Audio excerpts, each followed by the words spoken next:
Hulle Aries Q8 droomkar. Petrol, check die petrol, R2000, R3, 2010, R809. Ek onthou daai dag. Ek onthou die R9 vir 'n liter. En dan vandag se dag 23 tot 25 rand, 7 tot 8 keer increase.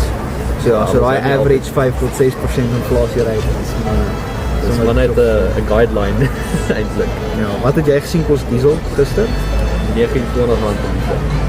R29 per liter diesel, maar dit is obviously nou as gevolg van oorlog en daai dinge wat aangaan. Maar dat gaan eventually daai prys haal. Maar hierdie ou ry 'n Aries Q8. Nou, ek kan dit nou nie in die video sien nie. Ons check ook snel. Daar agter. Hulle Aries Q8 droomkar. Kyk, hy waar in die 95, die prys van petrol. Maar ja, alright, so dis inflasie, 5 tot 6% is die average van Suid-Afrika, maar dis nie die average vir petrol nie, dis nie die average vir hoeveel jou salaris opgaan nie, cost of living.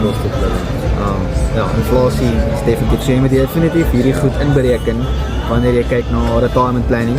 Soos as jy nou vandag kyk na, kom ons sê word retirement R40,000 per maand, wat nie bad is nie, soos as jy klaar afbetaalde huis het of so, sal jy redelijk goed af wees.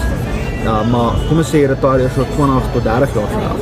Jy moet kyk na 80 tot 100, R120,000 per maand. En dan gaan dit in dieselfde value gap val as vandag.